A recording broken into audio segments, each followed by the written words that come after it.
Prince Harry and Meghan Markle. No, wait, is it Prince? Harry? Harry? Is that his name? And Meghan Markle just came on the big screen, and the whole stadium started booing them.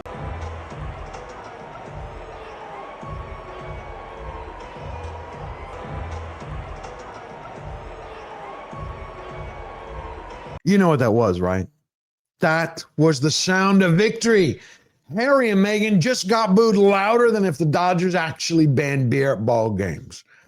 Because this week, reality just pimp slapped team cosplay for getting front row seats they didn't earn, releasing a hostage tape, Meghan promoting hot water like she just cured polio, and Harry for cheering the king for axing Andrew's titles. But of course, he couldn't be bothered to help out an Invictus veteran who was drowning in medical debt. That only means one thing, that the next title's up on the chopping block, the Meghans. And in Montecito, that's spelled FAFO.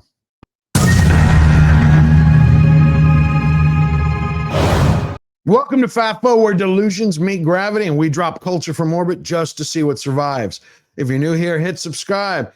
And if you have thoughts about what you think the Meghans are going to do when the time comes that their titles are plucked from, I want to hear about it in the comments down below. Now, when it comes to those Dodgers boos, the entire stadium erupted because they just sat there watching Meghan and Harry smiling, all while turning their backs on Hall of Famer Sandy Koufax. You're talking about a master player who was so good he was called the left arm of God. Think about that. You have two losers giving their backs to a legend. That wasn't VIP. That was violent disrespect to baseball royalty. And those boos, that weren't rejection. That was reputation anesthesia by the American public. And as for Harry, he didn't just suddenly step out of his shell. He sold the shell, his spine, and whatever was left of his dignity, all to pull that PR stunt. The good news is that a few days later, karma came a-knocking to collect from Mr. Hasbin, and she punked him as a puppet who was getting pimped for clicks. Now, the footage you're about to see is going to show Meghan like she's in an Attenborough documentary who just discovered fire for the very first time. All while you got Harry sitting there like a retired emotional support animal who's still wondering who unplugged his spine.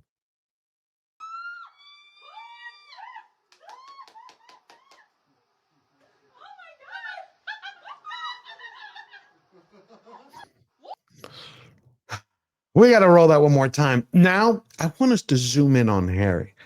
Take a look at the man's face. What you see there, that is the face of the permanently unemployed recliner king. And he's not just sitting there zoned out. In my opinion, he's sitting there wondering, I wonder where Meghan hid Mummy's special cream. Or, how can I fake a call from MI6 so I can escape? The bottom line is, the man made his bed, and now he's waking up to bed bugs. But while that was happening, a new story has come out, and it's blowing up and getting bigger day by day. I think in the next few weeks, this is going to drown the Meghans in truth. See, because when it comes to Meghan Markle, the grift is a franchise. It turns out that when she did her whole humanitarian trip to Rwanda a few years back, she wasn't exactly Mother Teresa in yoga pants. No, sir. She tried to break the bank of a charity to feed an ego trip, which is another way of saying Meghan Markle had demands. And Sky News, they brought the receipts. Her ambitions were so obvious. Meghan Markle's jaw-dropping list of demands for Rwanda humanitarian visit revealed and resurfaced claims. The actress insisted on flying to Rwanda first class and be accompanied by Gabor Jirina, a Canadian fashion photographer. Michael Goyette, an American hair and makeup stylist, was also listed as traveling with Gabor. Now, that's not over. Besides the round-trip first-class tickets and the personal fashion photographer, Markle made demands of having her own personal hair and makeup crew, a security entourage, and enough luggage to colonize a small nation. And she calls herself a humanitarian. A humanitarian. Really? You can't say that with a straight face. The delusional diva treated that charity trip like it was a Saks Fifth Avenue influencer haul. Mr. Bauer claimed that Meghan's demands meant the budget for the visit blew out, meaning the film's producer, Brenda Serminski, was forced to drop out. Now, all those little kids, they were waiting for someone to bring them clean water.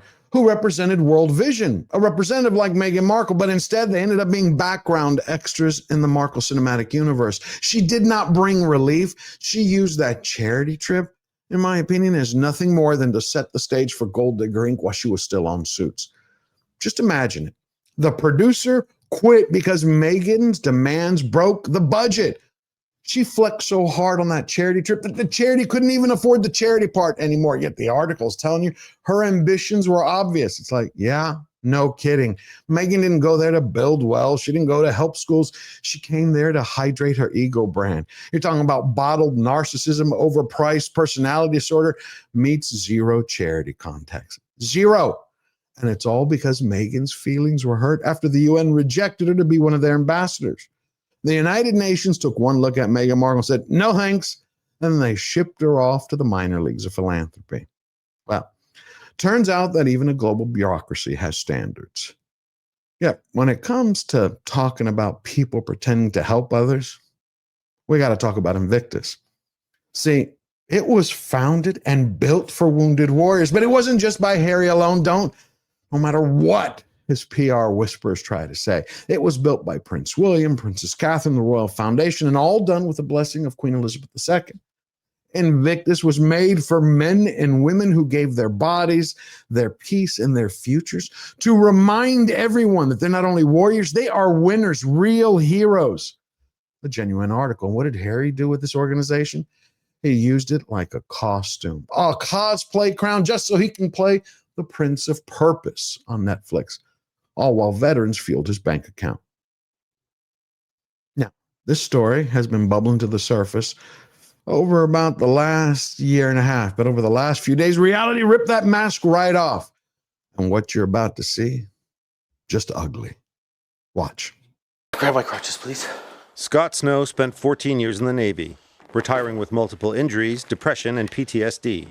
While competing at the 2023 Invictus Games in Germany, he fell hard, injuring his head, neck, and shoulder. Canada's Scott Snow takes a tumble out of his chair. By the time he returned to Canada, he'd lost sensation in his hands and feet. Serving Canadian Forces members at the Invictus Games are medically insured, but veterans like Scott are not. That man, retired Navy diver Scott Snow, fought for his country, competed at Invictus, and was injured in Germany. And now he's drowning in medical debt, paying for medical treatments with a credit card. Because see, Invictus, they cover the cost of the cameras, but not the medical care. Meanwhile, you got Meghan and Harry treating the games like a photo op ATM and a narcissism day spa package. That's just who they are. For the rest of their life, they're covered any expenses, any modifications, and I have to rely on my credit card. Snow and other veterans on the team in 2023 say they weren't fully briefed on what insurance they'd need to cover injuries sustained in competition. It was just a passing point. We were never taken aside to explain. Now, 2 spinal surgeries later, he's paid thousands in assisted living costs, but can't afford prescribed vision therapy. Soldier On, a Canadian Forces program, manages Canada's Invictus team with funding from Veterans Affairs Canada. Snow says he's asked Soldier On for help, but has yet to receive a callback. I just assumed that when we got our own travel insurance, if something serious happened, that the team and organization would help. They're not providing insurance to veterans is really just a most heinous, icing on a cake. Veterans Affairs says it will work to resolve the problem before Canada opens the 2025 Games in Whistler, BC. Without committing to a timeline, National Defence said Soldier On will look at what additional coverage could be added to fill gaps for participants after the event. Snow says the Invictus Games was an inspiring experience, but Team Canada has left him feeling betrayed. It was just fed to us that, like, we're a team, we're here for you forever. And then just to leave, it tore like a piece of my heart that I don't know if it'll ever. That's just what happens to your life when you hitch your hope to the leadership team of she who must be obeyed in her ginger handbag. Heroes end up getting hurt, veterans end up fighting to survive, and the compassion couple, they just end up appearing as what they are, not caring less about anybody else because they're just too busy staging publicity hugs to make big headlines. Meanwhile, they also get mercilessly mocked as Meghan tries to sell spice while boiling hot water to try to save as ever's dying brand. And in between all that, the couple are just too busy booking appointments with paparazzi to film their Halloween strolls. You know, there's only one point to them releasing this. They wanted to try to relate to you, to look at you and say, hey, everybody, look at us. We can pretend to be human too. Now clap. The fact is, you know, while everybody else lives in reality, real Invictus veterans are being forgotten. That's not service from the Megans. That is freeloading off of real fighters. That is siphoning honor like fuel to feed a dying PR engine. And even after all of that, Harry still hasn't learned a thing. Recently, he tried to rebrand his image. Again, he went on a podcast playing an American, doing a dollar store impression of Yosemite Sam. Because real global leaders, that's how they roll. They say, yee-haw, I like my ranch dressing. Roll it. Truck. You guys out there, you cannot laugh like this. We're having a real thing. No, but by the way, the laughter, it's encouraging. Is it encouraging or is it mocking me? I'm not sure. Come on, y'all.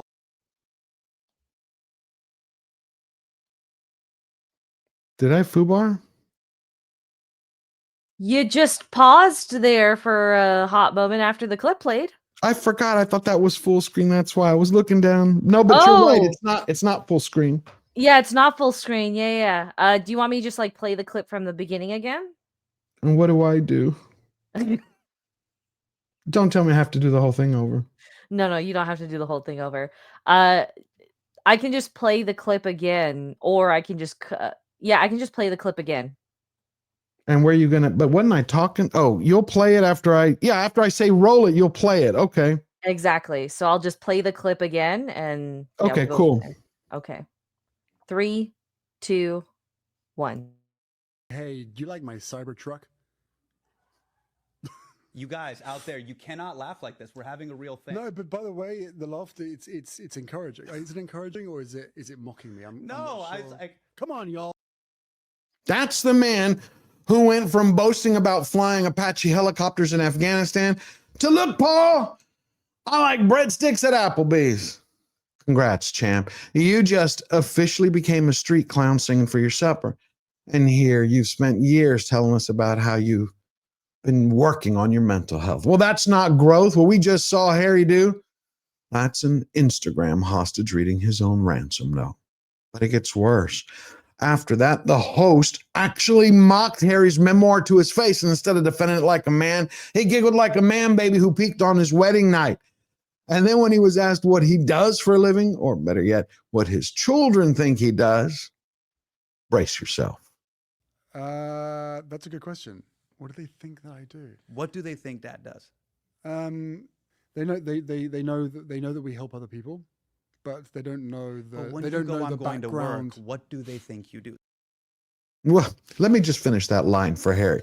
I help people, but except for the Invictus veteran who's still drowning in debt, and I haven't lifted a finger to help him, right? See, at this point, Harry isn't a prince anymore. He has a punchline with a visa extension and a celebrity shelf life that is shorter than gas station salad. This is who the Megans are. And the public already knows it because Ranker.com just voted Harry as the 5th most disliked celebrity of 2025. And guess who beat him? Guess who brought the trophy home for number 1 spot? It's California's very own Deal or No Deal girl, number 40, Meghan Markle. But the real story here is who the runner-up was, who she beat in that spot. And that was P. Diddy, the rapper himself, with RICO lawyers on retainer and a prisoner number. See, that's what's going on with the Megans. Hollywood rejected him. America turned him down. 2 countries dumped him. And now they've lost the kingdom, lost the audience, and lost the plot. And now that Andrew's titles have been axed, we all know what comes next once King William takes the throne. That day is not just going to be a national holiday. It is going to be a bell ringer for reality and a reckoning for justice. Welcome to FAFO, where the truth wears the crown and kings don't bow. Always forward.